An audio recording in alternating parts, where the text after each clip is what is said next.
with a little insider knowledge from Mego. Hello, how are you? I'm good. I think I'm like 95% Sauvignon Blanc right now. Okay. Left over from last night. I feel like we need to ask everybody how they're doing emotionally today. I'm good. I'm okay? good. Yeah, Right. you know, it's a free and fair election, and okay. the people have spoken. Okay. I You mean, we can't have- argue with the people. Nope. Ken is. I mean, you turning- can, but it makes you a jerk. So. Ken is turning his office into a crying room. So. Oh, if, really? Like yeah. it's a therapy coping corner Yeah. over He has there? blackout Yeah, shades if on. you want. No, it's crying when he arrives in it.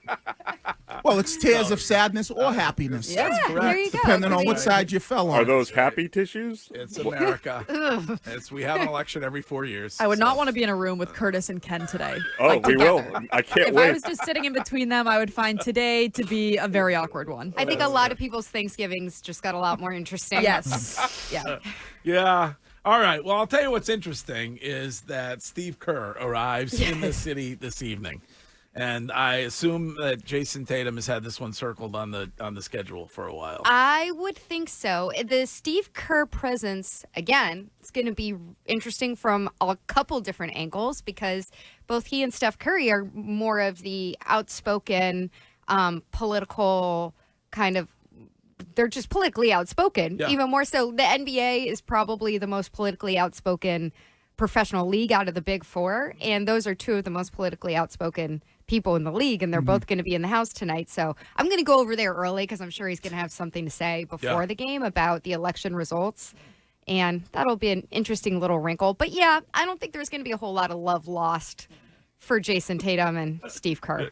I hope Jayson Tatum, after every shot that he scores a bucket, is just ice grilling Steve Kerr, talking trash. I know he doesn't do it, but stay in his face. Just give him a look. You don't need Yeah, to just say anything. stare daggers. You know, I think that's No, more Tatum's the style. trash talking is, I would say dial it up. Would you take the over 30 and a half points for Tatum tonight? I would. Yeah. I would. And I think you'll know pretty quick because the way that they have been using Tatum so far this year is he's playing the entire first quarter, and he's been really hot to start these games in the first quarter. He's averaging 13.3 points per first quarter. It's pretty different than the way that he was starting games last year. So I think you'll get an idea right away of how he's feeling and what his production's going to be like. First 3 minutes, Courtney. I know, That's I'm why gonna hit that. you better hit that on Tatum first. Courtney, are you like becoming a degenerate gambler? I kind of am. She's past that. Like I'm really enjoying it. She's in the parlay world. It's a Yeah. little different. You're not really a degenerate in that world. It's like the lottery. You know, Okay. all you need is one to hit, and you're in. You're right. I never see degenerates picking up scratch tickets. No. I'm talking about more of the Powerball Mega Millions. It's the same thing. No, not really, because Courtney's only doing a couple bucks on it, right? $50 a month is all I will put into my addiction For now. For now. It's like a quick pick. Yeah, for now. Mego, so this morning we talked about Payton Pritchard. 6 out of 8 games so far, he's had 15-plus points. I know you and I talked about it a little bit like before the season. You didn't think there was really much of a shot at that 6th man of the year. Now the odds-on favorite at FanDuel. Do you think he can maintain this? Do you think he actually has a shot now? I'm not sure because I think it will depend a little bit on how they decide, how and when they decide to bring Kristaps Porzingis back, because that'll change your rotation a lot. So part of Payton Pritchard getting the opportunity to take as many threes as he's taking right now is because of the way that the rotation is working. I think they're still trying to figure out how they're patching up that big presence, which you would think shouldn't affect the guard in the rotation, but it does because you're getting guys like Neemias Queta in there. You're trying to figure out if Xavier Tillman is going to play more minutes. I don't think he should, judging by the way he's looked so far. And then, of course, Al Horford managing him. So it's very, very early. I don't know how, again, these futures bets work if you want to put some money down on that. I don't think it's the worst prediction in the world. I just think that it's not totally likely. I love it. We changing his name. You know how everybody's like, White Mamba, no, White Cobra, because I love the way, you've been on P. Pritch from I have, a while, yes. but his confidence, the way he's he plays with a swag, and you could tell he's got a little bit of that in him by the way he talks and the way he carries himself. And like when after a bucket, he's one that he ain't afraid to talk no ish. That's the white cobra out there. When he And bite, it's deadly. He's not afraid to run downhill either. Like he will chase down offensive boards. Right. He'll get to the rim. So it's not. I know we all love seeing him with the daggers from the 3-point line and the buzzer beaters that he embraces, but he does other stuff too. Right. You have, with the luxury that you have of waiting on Porzingis, when do you think you end up seeing him? And is there a risk in waiting too long and getting him back involved? The only risk I think in waiting too long with him would be his conditioning. But again, like he's seemingly been pretty active through this portion of the season behind the scenes in terms of what he can do. So I don't really think that there's a downside to being, quote, overly cautious with him. Yeah. You don't need him right now. Like we said this, I think, last week. I really don't think that you need him for a lot of the teams that you're going up against. And the only benefit would be if, say, you're seeing like an OKC or somebody who you're not going to get to see very much of during the season and getting an opportunity some point in the late winter, early spring to see how those matchups are going to work. If he's healthy, play him. Play him as soon as possible. Because I want to know whether or not he can make it.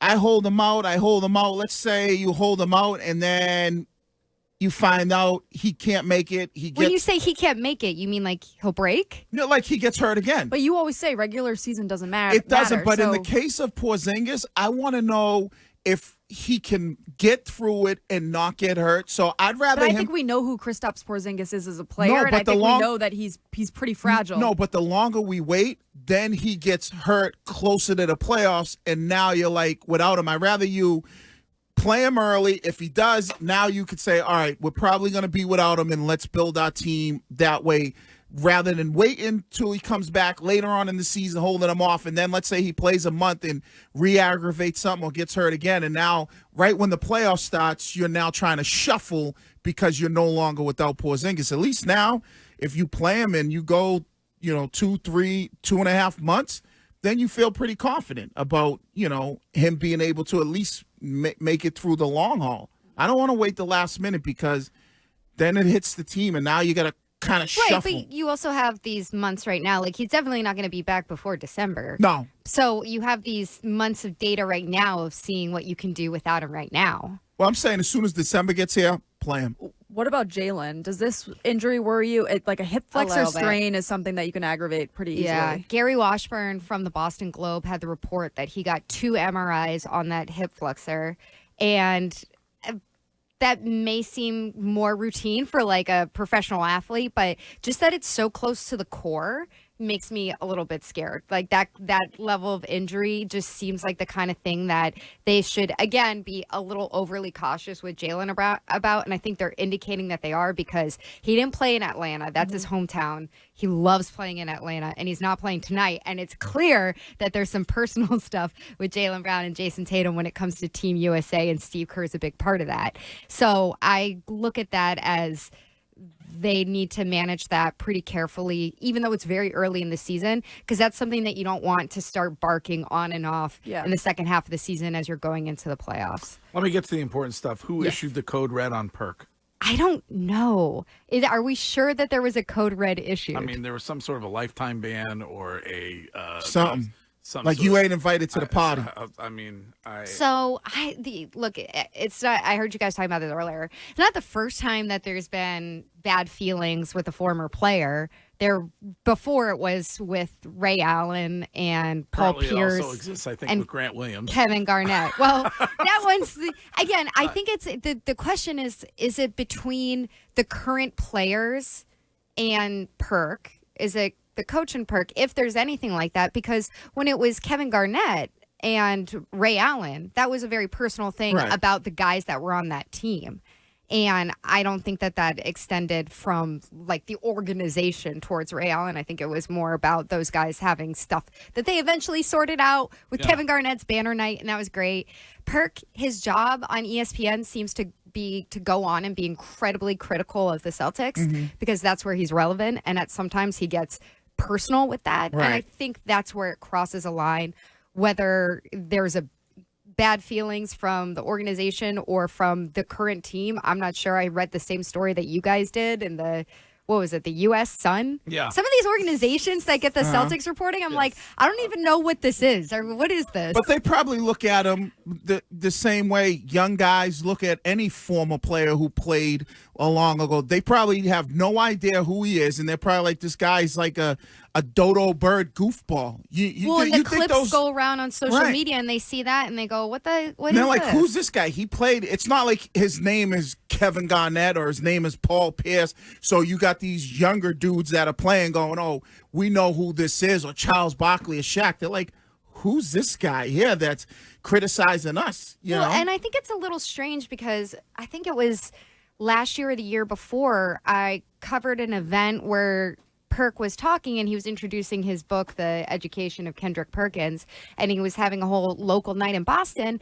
And it's a little bit of talking out of both sides of your mouth because he talks about how great his time in the Celtics organization was to the point when he got traded to OKC, there was such a worse culture, he said, there compared to the Celtics. And he's so much of like what he says that's relevant at times is so nice about the Celtics, but then during the season on these TV hits, he just gets personal. He gets personal against the coach. He gets personal about Jaylen and Jayson and their dynamic. And I think that's the risk that you take. We had a caller this morning though that called and said that he basically just talks poorly about the Celtics for ratings, for like clickbait. Well, I think that's what keeps him relevant. Right.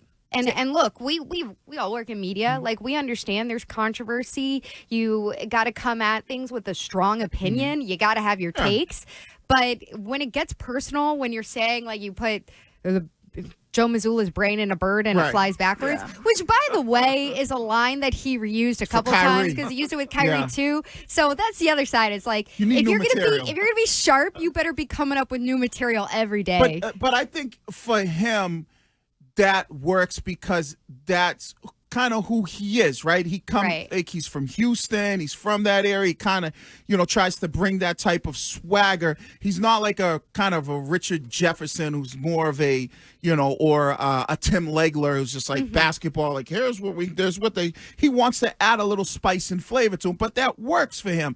I look at it, and that's why I said it's more of, in today's world, if you weren't a dog when you played, and when I mean a dog, I mean like somebody everybody knew. When you criticize, it goes in one ear and out the other. It's one thing when Charles Barkley sits up there and criticizes. Or Shaq. Yeah, because they're like, he's one of the 50 greatest players ever. But when it's like... So you're surprised that anybody is reacting to what Perk is saying. But isn't that why? This is exactly what he wants. Like, if these guys are just like, it's Perk, and they move on, then nobody talks about him and it goes away. The fact that they take it personally, like, these guys don't have a relationship with Perk from playing with him. Right, but it's difficult because a guy like Perk is going to get hit with those shots.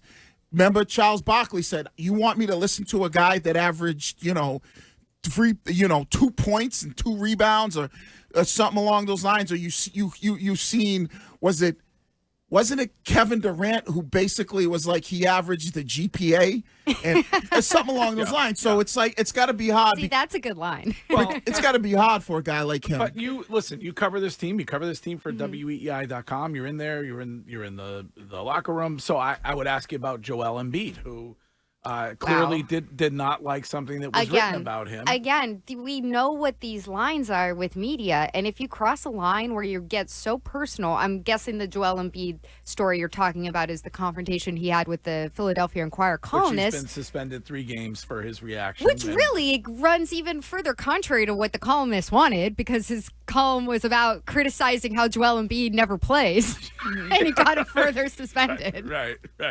So he further is not playing, but you talk about a player's family, you talk about a player's deceased family member and their son, and then compare that to their work ethic in the NBA. That's such a clear line to me, where it's very destructive for media members, not just in the NBA, in the NFL, who we want to be in the locker room. We want to engage with athletes in a respectful manner.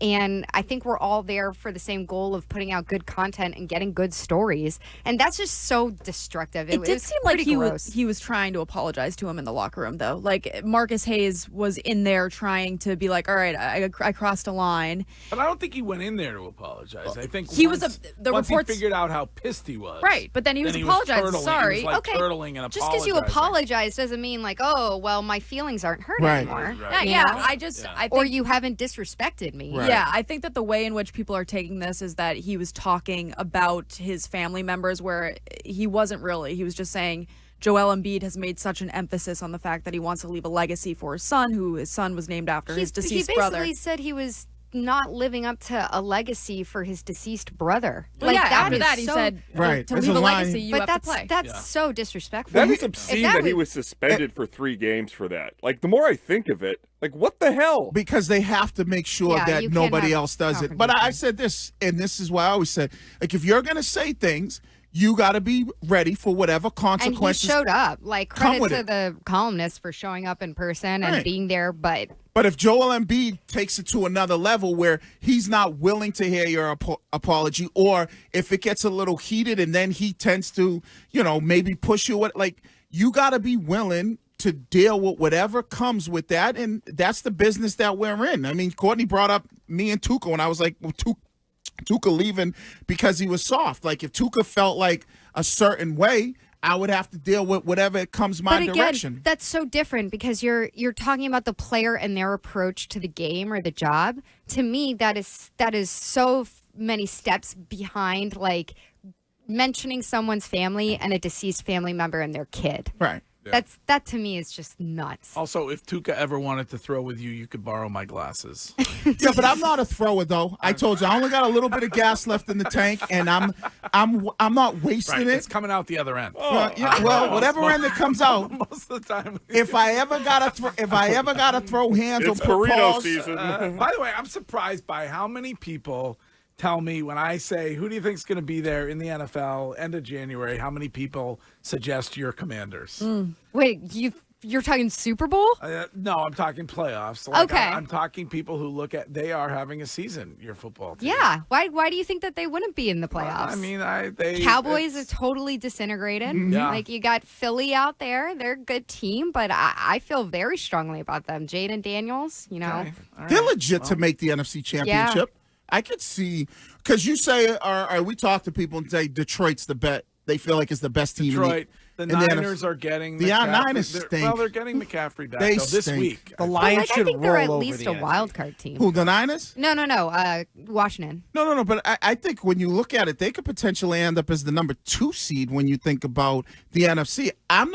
I wouldn't be concerned about the Niners. I think it's Detroit, maybe the clear-cut favorite, and then Washington could beat Philly on any given Sunday. They could beat, who else is there? Minnesota. So I think that Washington can easily be in the NFC Championship. I don't know. Now you're game. talking me out of it.